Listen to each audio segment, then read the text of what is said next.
नमस्कार, मैं हूं पूजा पटेल। आप देख रहे हैं वेब वार्ता न्यूज। बढ़ते हैं खबरों की ओर। राजधानी में कहां है दिया तले अंधेरा? किसके संरक्षण में जारी है गोरख धंधा?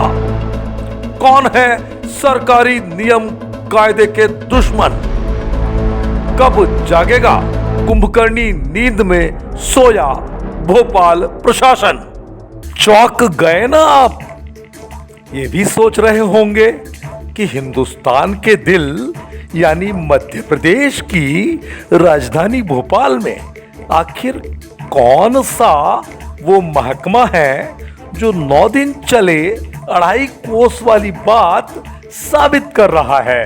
तो आपको बता दें कि हिंदुस्तान के तमाम राज्यों की तरह मध्य प्रदेश में भी राजस्व की रीढ़ की हड्डी माने जाने वाला औद्योगिक क्षेत्र जो भोपाल राजधानी में दिया तले अंधेरा वाली बात लगातार पिछले 1 दशक से साबित कर रहा है, और इसके पीछे सबसे बड़ी वजह बन रही है उन विभागों के संबंधित अफसरों की मिलीभगत, संरक्षण और औद्योगिक इकाइयों के नाम से आवंटित जमीनों पर अलग अलग गोरख धंधे वालों का बेजा या नाजायज कब्जा। तो आपको बता दें, भोपाल में 13 औद्योगिक क्षेत्र विकसित हैं, जिसमें हम अगर रायसेन के मंडीदीप को भी जोड़ दें जो कि भोपाल से सटा है और कहीं ना कहीं राजधानी की नाक के नीचे संबंधित विभाग के मंत्री और मुख्यमंत्री की नाक के पास लगातार एक ऐसा मामला हुआ जिसने भोपाल राजधानी को अंतरराष्ट्रीय मानचित्र पर बदनुमा दाग की तरह बदनाम किया। जी हां, आपको याद दिला दूं, पिछले कुछ दिनों पहले 1800 करोड़ रुपए के नशे के बड़े अवैध कारोबार का खुलासा हुआ। पता चला कि इस जगह पर पहले एक फर्नीचर के उद्योग के नाम से कंपनी के लिए जमीन आवंटित की गई थी, लेकिन वहां पर जब जांच हुई तो अधिकारियों सहित मुख्यमंत्री जी के भी पैरों के तले जमीन खसक गई, क्योंकि मंदसौर के रैकेट से जुड़े कुछ ऐसे तस्कर सामने आए जिन्होंने बड़े बड़े अफसरों के साथ अपना संरक्षण ले रखा था। तो ऐसे में आपको बता दें कि लगातार जो गोविंदपुरा है, गोविंदपुरा में आपको बताएं कि कब्जा जो हुआ है, ज्यादातर इकाइयां आज भी पुराने मालिकों के नाम से कागजों में दर्ज है, लेकिन वहां पर चल कौन रहा है?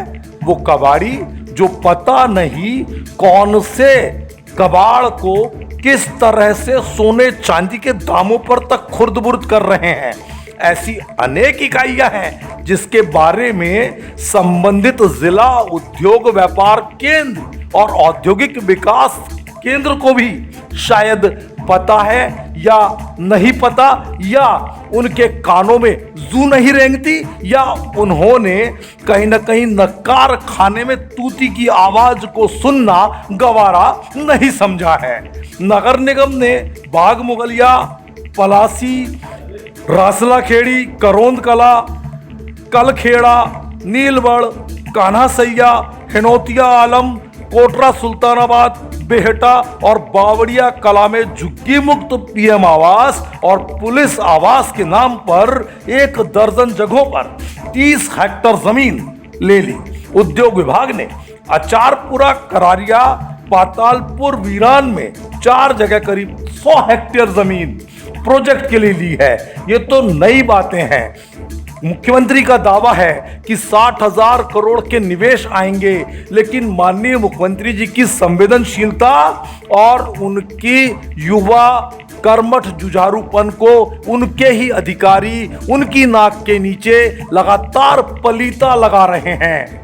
अब जबकि 1800 करोड़ के गोरख धंधे का, अवैध ड्रग्स के इतने बड़े कारोबार का, जो राजधानी सहित हिंदुस्तान के दिल के युवाओं की धड़कनों में नशे का जहर घोलने का कारण बने हैं, उसके बाद ऐसी उम्मीद की जाती है कि मध्य प्रदेश की राजधानी, जहां से नीति और नीयत तय होती है, जहां से मध्य प्रदेश के विकास का पहिया घूमता है, जहां से पूरे प्रदेश के हर जिले, गांव, तहसील तक जब राजधानी के औद्योगिक क्षेत्रों में कहीं कबाड़ का कब्जा होगा, कहीं नशे का कब्जा होगा और कहीं पर निशाना होगा, कहीं पर निगाह होगी, तो तय मानिए कि दूसरे जो इलाके हैं वहां पर क्या हाल होगा, क्योंकि ये प्रदेश की राजधानी है जहां से पूरे प्रदेश की नीति तय होती है, उसका निर्धारण होता है। सीनियर आईएएस बैठते हैं, विधानसभा चलती है, वल्लभ भवन से नीति का निर्धारण होता है। तो एसी कमरों में बैठने वाले सीनियर आईएएस महोदयों को चाहिए कि 1800 करोड़ की इस पूरी की पूरी खुलासे और कली खुलने के बाद अब गोविंदपुरा सहित तमाम वो नाम जो मैंने अभी उल्लेख किए, उन नामों के साथ उन इलाकों में सघन जांच की जाए, क्योंकि जब हम देखते हैं तो जिला उद्योग व्यापार केंद्र को भी ये नहीं पता होता कि आखिर उसके कागजों में जो इकाइयां संचालित है या बंद हो गई है, तो उनकी जमीन को वापस विभाग ने अपने कब्जे में लिया कि नहीं लिया, उनसे रॉयल्टी ली कि नहीं ली, उनका आवंटन निरस्त किया कि नहीं किया। सवालों का लंबा सागर है जहां पर ऐसी तमाम मछलियां तैर रही है जो छोटी मछली को बड़ी मछली खाने वाली कहावत को पूरी तरह साबित करती है। ऐसे में किसी भी राज्य के आर्थिक विकास की रीढ़ माने जाने वाले उद्योगों के राजस्व के संग्रहण पर लगातार गिरावट मध्य प्रदेश में दर्ज की जा रही है, और दूसरी तरफ डॉक्टर मोहन यादव जो कि एक युवा, सक्रिय और बहुत गंभीर मुख्यमंत्री के तौर पर मध्य प्रदेश की सेवा पूरे विश्व के अंदर अनेक देशों में जाकर के करने के लिए आतुर हैं, तत्पर हैं, और 60,000 करोड़ की बात भी वो कर रहे हैं। लेकिन बात यह है कि जब हम अपने घर को ही ठीक नहीं करेंगे तो बाहर कैसे ठीक हो पाएगा।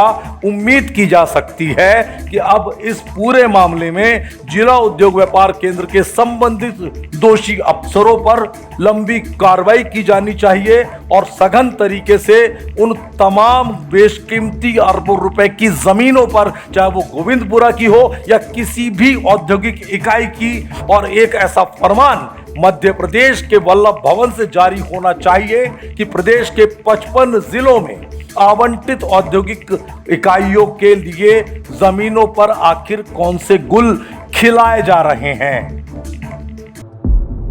राजधानी भोपाल से वेब वार्ता की एक्सक्लूसिव रिपोर्ट। खबरों में फिलहाल इतना ही। बने रहिए वेब वार्ता न्यूज के साथ।